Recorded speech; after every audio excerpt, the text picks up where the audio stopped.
For 8 years, the boy touched his ear. Every doctor said the same thing. Nothing we can do. His father spent millions, flew across the world, begged specialists to look again. They all shrugged.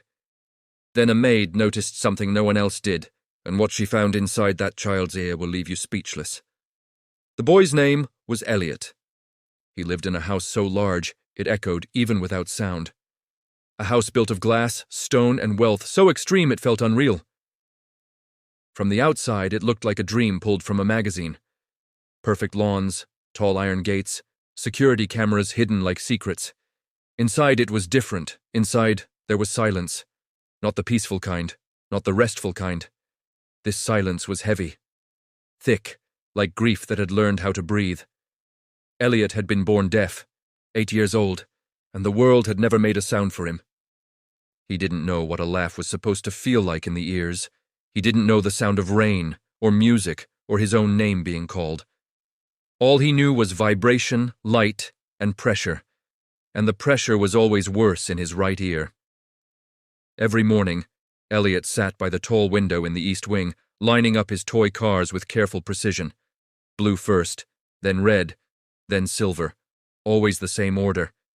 It was the one thing he could control. Every few minutes, his small hand lifted. He touched his ear, sometimes gently, sometimes harder. Sometimes he winced and squeezed his eyes shut, like something sharp had moved inside. No one reacted. Doctors had seen him do it. Nurses, too. Specialists from the best hospitals in the world had observed it, noted it, dismissed it. Self-soothing behavior, they said. Common in children with congenital deafness. His father, Richard Cole, had believed them. Richard was a billionaire, the kind of man who could buy solutions to problems other people didn't even know existed. Private jets waited for him on runways across the world. Surgeons cleared schedules when his name appeared. He had spent more money trying to help his son than most families earned in a lifetime. Johns Hopkins, Zurich, Tokyo, Paris, scan after scan, test after test, always the same answer. Nothing we can do. At night, Richard sat alone in his study, staring at a photo on the desk. His wife, gone the day Elliot was born. The last thing she tried to do was speak, but no sound came. Sometimes Richard wondered if silence had followed their son into the world. What he didn't know was this: the answer he was begging the world for wasn't in a hospital. It was about to walk through his front door, carrying a mop. The maid noticed the boy touching his ear on her very first day, and what she saw made her stop breathing. Her name was Lena Morales, and she did not belong in houses like this. The Cole estate rose in front of her like a fortress, stone pillars, black iron gates, security guards who didn't smile. Lena adjusted the strap of her worn handbag and took a slow breath before stepping inside. She wasn't here because she wanted to be. She was here because she had no other choice. Back in a small apartment across town, her grandmother lay in a narrow bed at a care facility that smelled like bleach and loneliness. The bills had piled up faster than Lena could open them.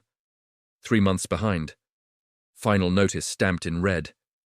This job paid more than anything she'd ever had, cleaning floors, washing bathrooms, staying invisible. That was the rule. The head housekeeper made it clear within minutes. Mrs. Harlan was tall, sharp-eyed, and spoke like every word was a warning.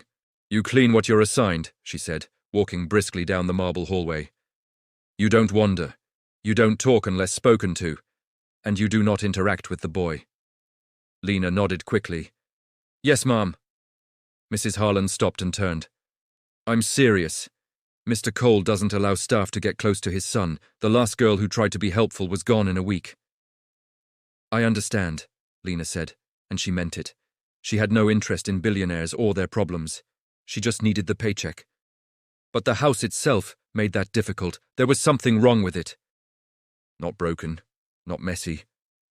Empty. Staff moved quietly, almost silently, as if afraid to disturb something fragile. No radios, no phones playing music. Even footsteps seemed careful. And then Lena saw the boy again.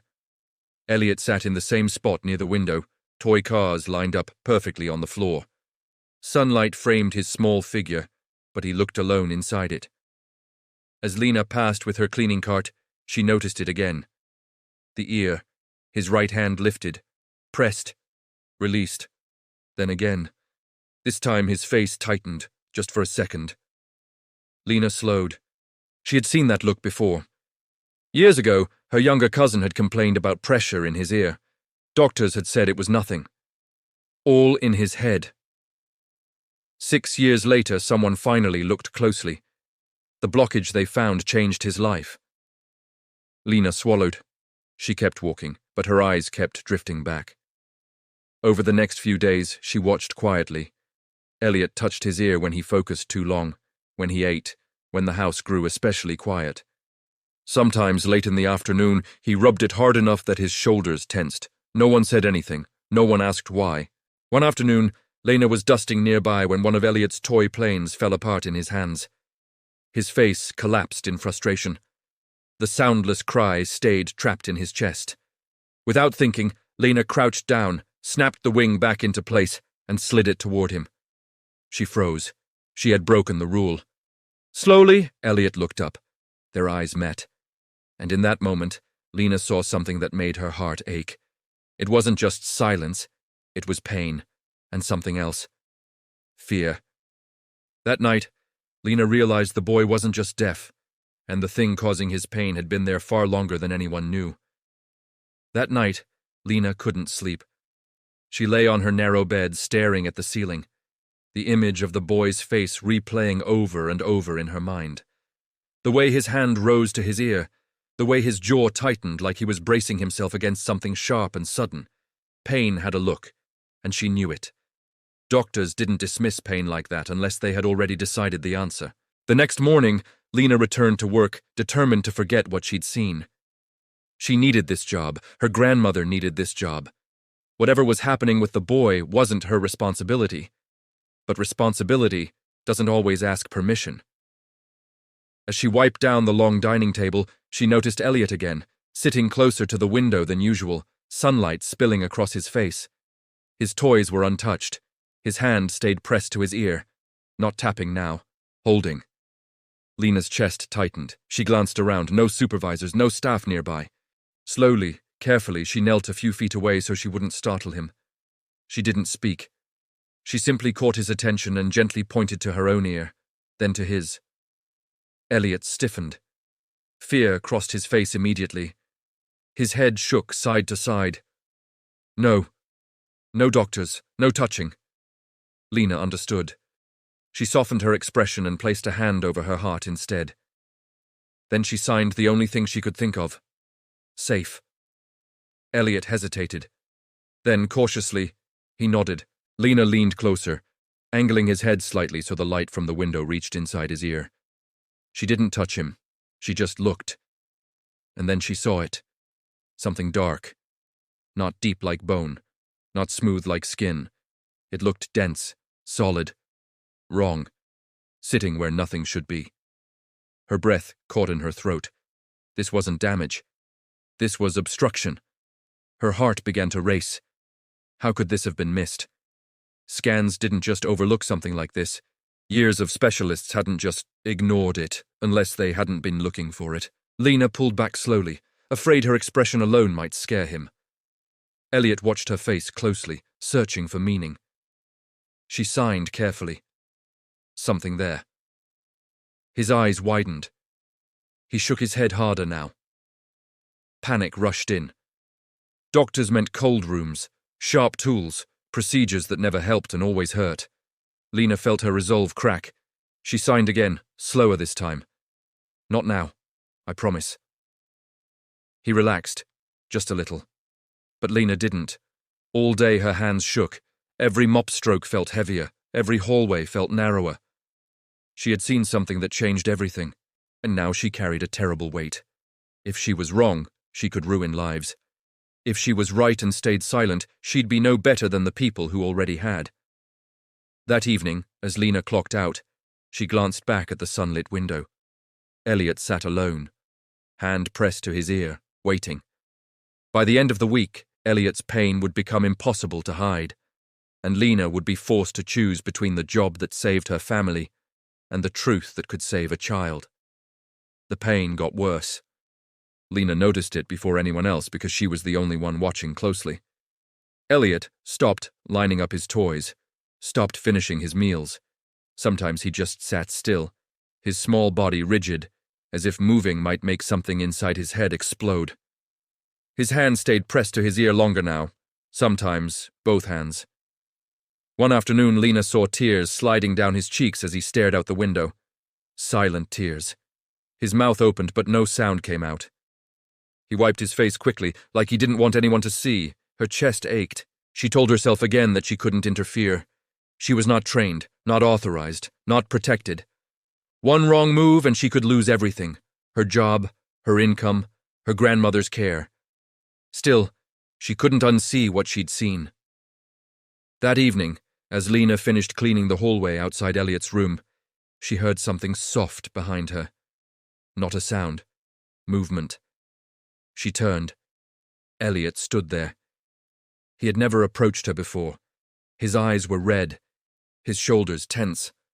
One hand clutched his ear so tightly his knuckles were white. Lena froze. Slowly she knelt so they were eye level. Elliot raised his free hand and made a small, trembling motion, a sign she had seen him use before. Help. Her heart dropped into her stomach. She glanced down the hallway. Empty. She signed gently, carefully. Does it hurt? Elliot nodded. Hard. She swallowed. Can I look? He hesitated. Fear flickered across his face, fear learned over years of cold hands and painful tools. Then slowly, he nodded again. Lena guided him toward the window where the light was strongest. Her hands shook as she angled his head, careful not to touch too much. The sight made her breath catch. The dark mass was larger now, swollen, pressing so close it nearly blocked everything. This wasn't something that could wait. Her instincts screamed it. She pulled back, heart pounding, and signed quickly.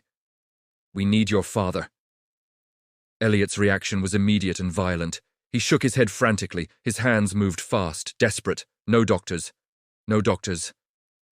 Please. Lena felt tears sting her eyes. She understood why he was afraid. 8 years of being told nothing could help. 8 years of being examined, poked, scanned, and sent home the same. She took his hands gently and held them. I won't hurt you, she signed slowly. I promise. Elliot searched her face. Finally he nodded. But Lena knew the truth. Promise or not, she was standing at the edge of something she couldn't turn back from. That night, she didn't go straight home. She sat on the edge of her bed, staring at her hands. If she acted and was wrong, she could destroy a child's life. If she didn't act and was right, she already knew what that would make her. The next time Elliot cried, it wouldn't be quietly, and Lena would have only seconds to decide what kind of person she truly was. The moment came sooner than Lena expected. It was late evening, the kind of quiet hour when the house felt hollow. Most of the staff had finished for the day. Mr. Cole was away on business. The lights in the east wing were dimmed, shadows stretching long across the floor. Lena was folding towels in the corridor when she felt it. Something wrong.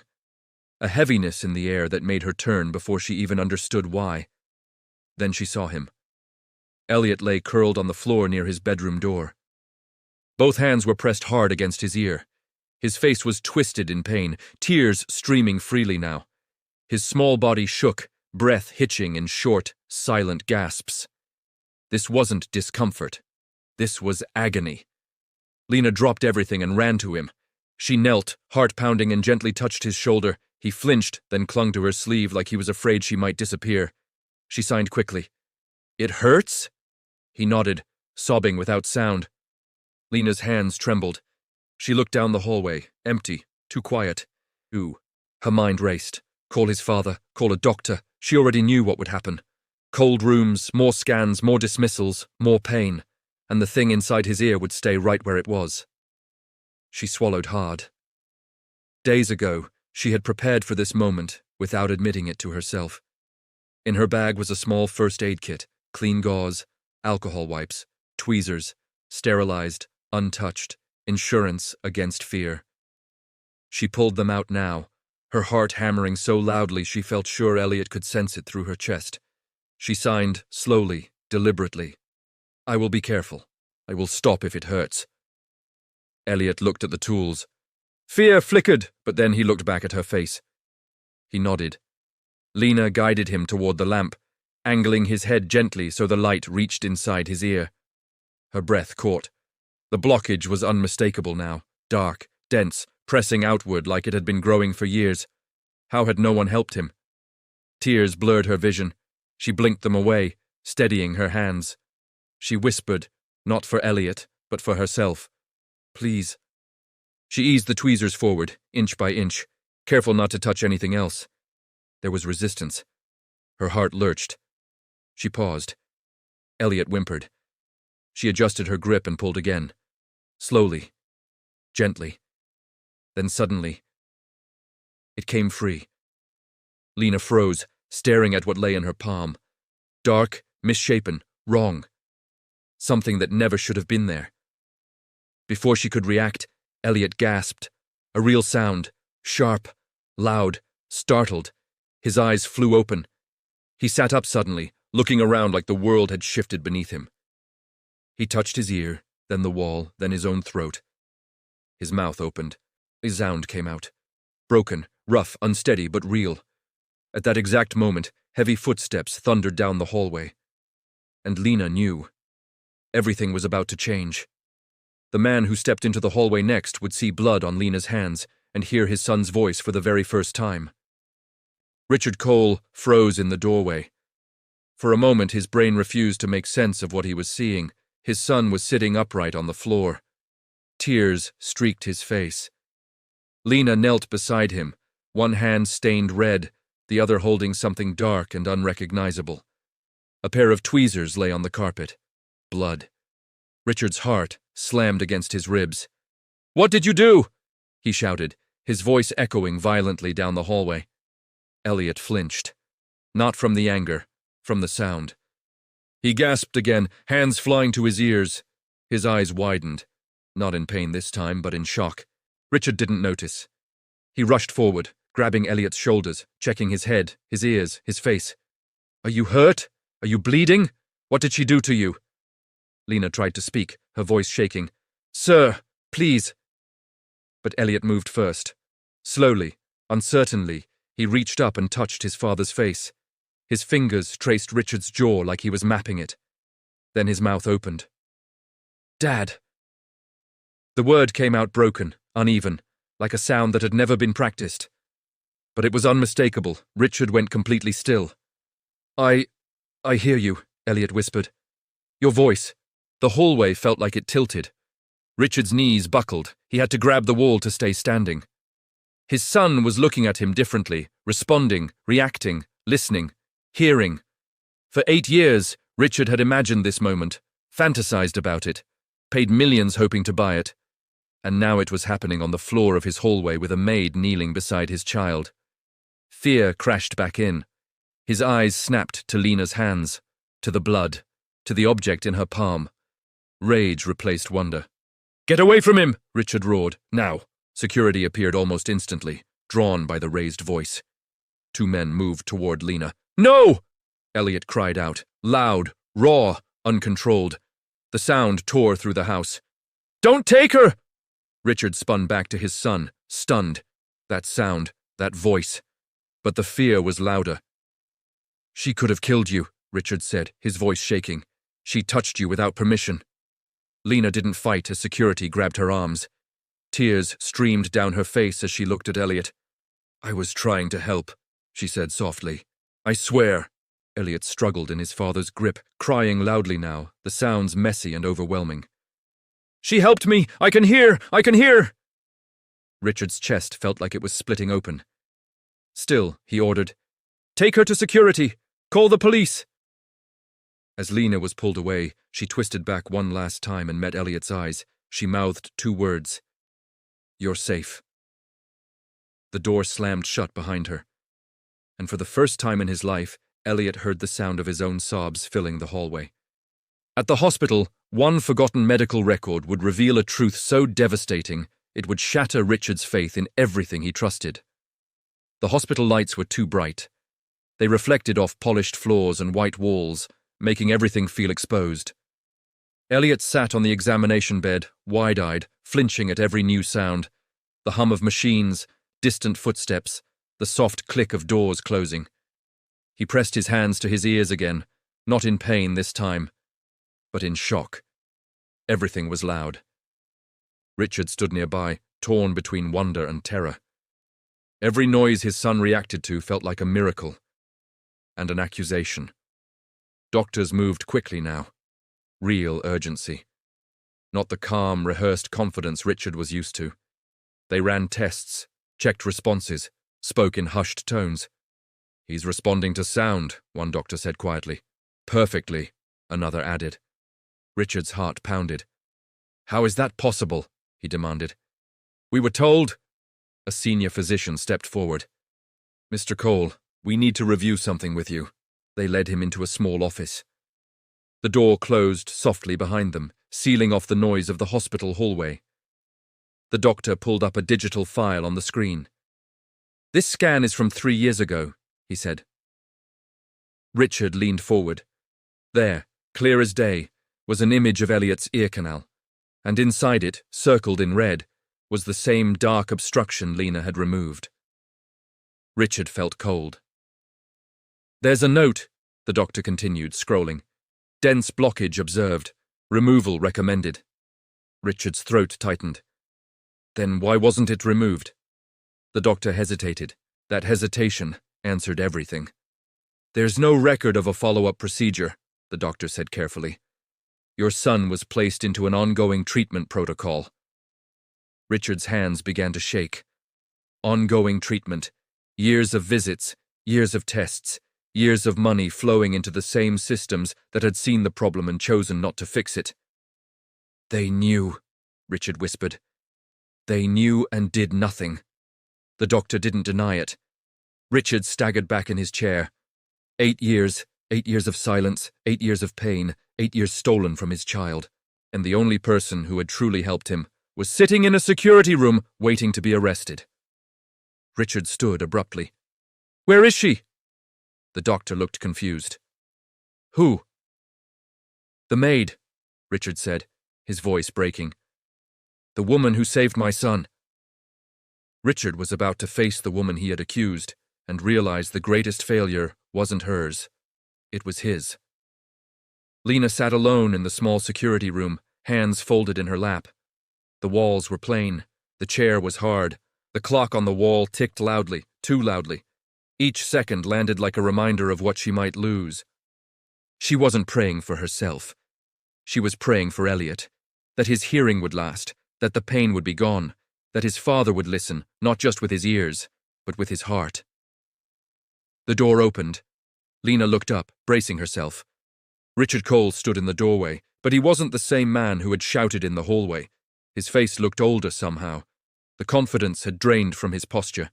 His eyes were red, rimmed with exhaustion and something else. Regret. He stepped inside slowly and closed the door behind him. For a moment, neither of them spoke. Then Richard did something Lena never expected. He dropped to his knees. "I'm sorry," he said, his voice breaking. "I'm so sorry." Lena gasped, instinctively stepping forward.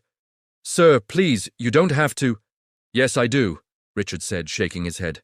"I accused you. I let fear speak louder than truth." He looked up at her, tears spilling freely now. "The doctors knew. Years ago. They saw the blockage and left it there. My money kept my son sick." Lena felt her legs weaken. She sat back down slowly, stunned. "I trusted titles," Richard continued. "Degrees, hospitals. I trusted everything except my own child. Except my own eyes." He swallowed hard. "You saw him." Lena's voice was barely a whisper. "He was hurting." Richard nodded. "And I missed it." Silence settled between them, not the heavy kind, but the kind that comes after truth is spoken. "I won't press charges," Richard said finally. "I won't let anyone touch you." Lena shook her head, tears slipping down her cheeks. "I didn't do it for that. I just couldn't watch him suffer." Richard stood slowly. "You didn't just help my son," he said. "You gave him a life." A nurse knocked gently on the door. "Mr. Cole, Elliot is asking for her. Lena's breath caught. Me? She asked. Richard opened the door and gestured for her to walk ahead. He can hear now, he said softly, and the first voice he wants is yours. What Elliot said when he saw Lena again would break both of them and heal something that money never could. Elliot sat upright in the hospital bed, a pair of oversized headphones resting awkwardly on his head. The nurse had started with soft sounds, gentle ones. A low melody played through the speakers, slow and careful, like the world itself was learning how to speak to him. Elliot's eyes were wide. His fingers trembled as he touched the side of the headphones, feeling the vibration. His mouth opened slightly, then closed again, like he didn't trust what was happening. When Lena stepped into the room, he saw her immediately. He pulled the headphones off clumsily and slid off the bed before anyone could stop him. He ran, not perfectly but fast enough, and wrapped his arms around her waist. The sound that came out of him wasn't planned. It was raw. Thank you. The words were rough, uneven, but clear. Lena dropped to her knees and held him, tears soaking into his hospital gown. You're okay, she whispered. You're safe now. Elliot pulled back and stared at her face, studying her mouth, her eyes. I hear your voice, he said slowly, like he was tasting each word. It's warm. Lena laughed through her tears. Behind them, Richard watched his son speak, really speak, for the first time. Each sound felt like a knife and a gift at the same time. Dad, Elliot said suddenly, turning. Your heart is loud. Richard froze. What? He asked softly. When you hug me, Elliot said, placing a small hand on his father's chest. It goes fast. Richard dropped to his knees and pulled his son into his arms. He didn't try to hide his sobs this time. For the first time, Elliot heard them. Doctors entered quietly, confirming what everyone already knew. The blockage had been the primary cause, no permanent damage. With therapy, Elliot's hearing could continue to improve. Miracle, they called it. Lena knew better. Later that evening, as Elliot slept peacefully for the first time without pain, Richard found Lena standing by the window. I can never repay you, he said. She shook her head. You don't owe me anything. Richard inhaled slowly. I owe him everything, and I failed him. Lena turned to face him. You're here now. He nodded, swallowing hard. But there's something else, he said. Something you should know. Richard was about to reveal a truth about the doctors that would change far more than just his family. Richard closed the hospital room door gently behind them and lowered his voice. I had the doctors pull every record, he said. Not just the recent ones, everything. Lena listened, her stomach tightening. They saw the blockage years ago, Richard continued. It was documented, labeled, and then ignored. Her breath caught.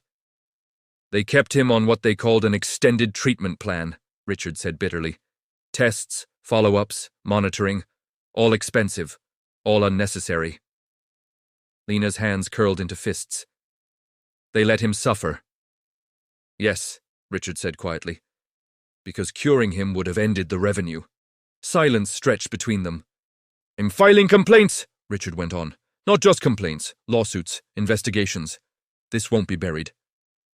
Lena nodded, but her eyes drifted back toward Elliot's room. That won't give him those years back, she said softly. No, Richard agreed, but it might stop it from happening to someone else. He turned to her fully.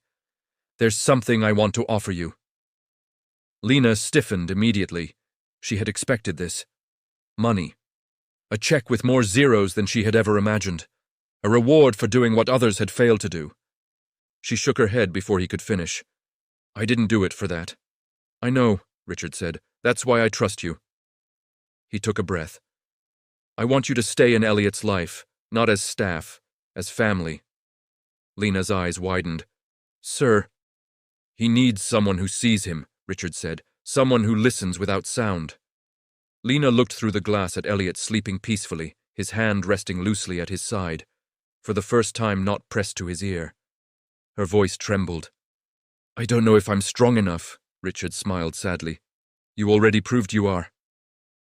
Lena closed her eyes, overwhelmed. Outside the room, footsteps echoed down the hallway. A man in a dark suit approached, holding a folder.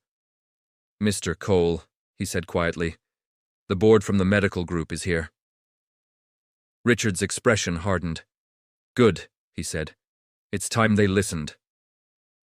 What Richard said to those doctors would expose a system built on silence, and shake far more than one hospital. The meeting room felt colder than the hospital hallway. Richard sat at the head of the table, hands folded, eyes steady. Across from him were 3 doctors and 2 administrators from the medical group that had overseen Elliot's care for years. Their faces were professional, guarded, the same expressions Richard had trusted again and again, until now. One of them cleared his throat. "Mr. Cole, we understand this has been an emotional time. What happened with your son was unusual." "Unusual," Richard repeated quietly. He slid a tablet across the table. 3 years ago, he said, your own scan identified a dense obstruction in my son's ear canal. Removal recommended, that's your language. The room shifted. Another doctor spoke. "Those notes were preliminary. Further assessment." "You assessed him for 3 more years, Richard cut in. His voice wasn't loud, but it carried weight. "You billed me for procedures. You reassured me. And you left my son in pain." No one answered. Lena stood near the door, hands clasped tightly. She felt small in this room of authority, but she didn't look away. "You saw the problem," Richard continued, "and you chose not to fix it." One administrator leaned forward. "Mr. Cole, our protocols—" "Your protocols failed," Richard said. "A woman with no medical degree solved in minutes what your entire system ignored for years." The words landed hard. "This ends today," Richard said. "Every record is being reviewed. Every child under your care is getting a second opinion. And this," he tapped the tablet, "goes public." The color drained from their faces. Outside the room, Elliot's laughter echoed faintly down the hall. A new sound. A precious one.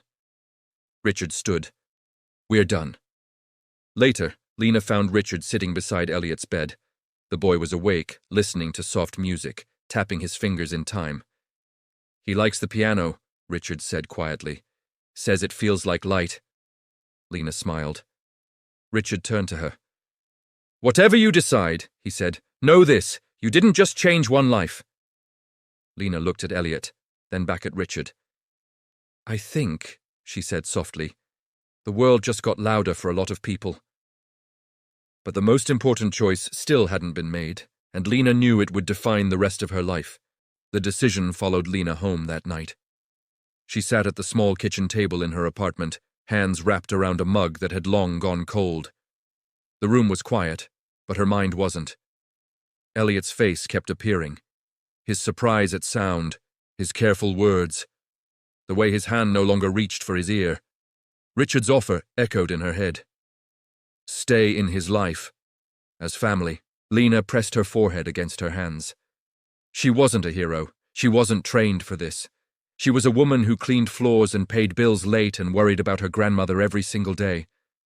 But she was also the woman who had looked closely when no one else had.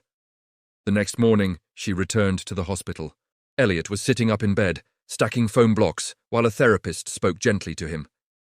When he saw Lena, his face lit up in a way that felt almost too big for his small body. "Lena," he said carefully, proud of every syllable. She knelt beside him. "Hi, buddy." He leaned close and whispered, "The world is noisy." She laughed softly. "It can be." Richard watched them from across the room. "He asks for you," he said, "not because he needs help, but because he feels safe." Lena swallowed hard. Later, Richard walked her down the hallway. "I'm not asking you to give up your life," he said, "only to share part of it. With him." Lena thought of her grandmother, of sacrifice, of love that didn't come with guarantees. "I'll stay," she said finally, "but on one condition." Richard paused. "Name it." "No secrets," Lena said. "No silence. If something hurts, we look, we listen." Richard nodded slowly. "Agreed." Inside the room, Elliot tapped his chest twice, his sign for happy. For the first time, Lena felt something settle inside her. Not fear, purpose. What Elliot would say weeks later, after hearing the world for the first time, would leave everyone in the room in tears. Weeks passed, and the change in Elliot was impossible to miss. His steps grew lighter, quicker. His eyes followed sounds now, doors opening, birds outside the window, the soft clink of a spoon against a cup. Sometimes the noises startled him, and he would pause, breathe, then smile like he'd just discovered a secret. Therapy sessions became something he looked forward to. So did mornings. Lena noticed it first. The way he woke up without touching his ear. The way his shoulders no longer carried that constant tension. One afternoon, Elliot sat at the kitchen table with Lena and Richard, crayons scattered everywhere. He hummed quietly to himself, an uneven tune with no real melody, just sound for the joy of making it. "What are you drawing?" Lena asked. Elliot concentrated, tongue pressed to the corner of his mouth. "What I hear," he said slowly. He held up the paper. There were no clear shapes, just lines and colors, soft blues, yellows, long curves that stretched across the page. "It's loud," he explained. "But nice." Richard felt his chest tighten. "Do you remember when it wasn't loud?" Elliot nodded. "It hurt before," he said simply, like something was pushing. Lena exchanged a glance with Richard. Elliot added, almost as an afterthought, "I thought everyone felt that." That sentence lingered in the room long after he went back to coloring. That evening, as Elliot prepared for bed, he paused at the doorway and looked back at Lena. "Can you stay?" he asked. She smiled. "Of course." He climbed into bed and pulled the blanket up, then looked at her seriously. "You saw me," he said, "when I couldn't tell anyone." Lena's throat tightened. "Yes. Thank you," he said again, clearer this time, "for seeing me." She brushed his hair gently.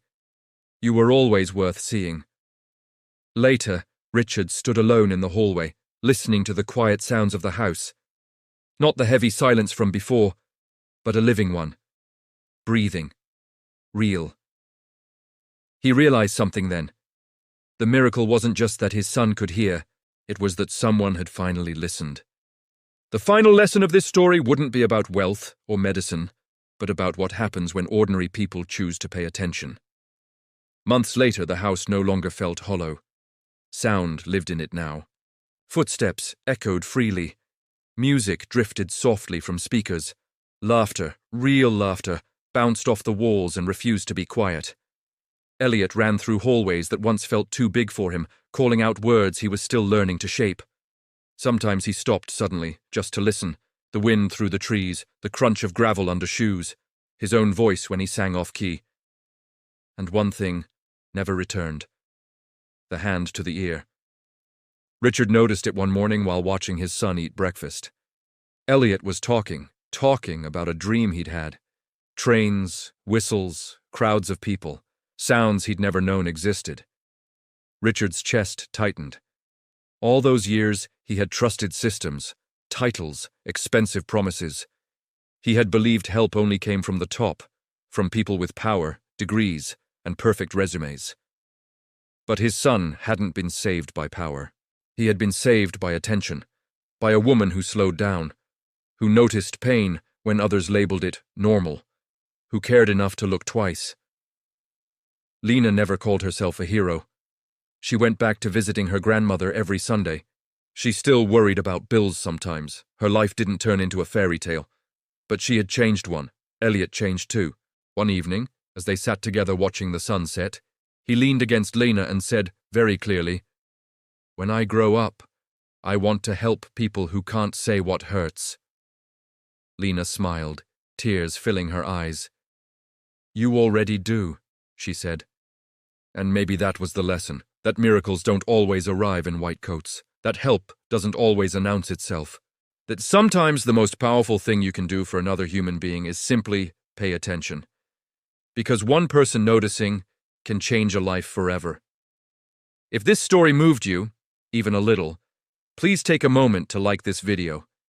It helps stories like this reach people who need them, Subscribe to the channel if you believe kindness still matters in a world that moves too fast to notice pain. And tell us in the comments, have you ever noticed something others ignored and spoke up anyway? Your story might be someone else's miracle. Before you go, don't miss the next powerful story on your screen. Black woman missed her train to help an old man, but her act of kindness changed her life forever. She thought she was losing everything by staying behind. She had no idea she was stepping into the moment that would change her life. Click the video on your screen now. Sometimes the smallest decision leads to the biggest blessing.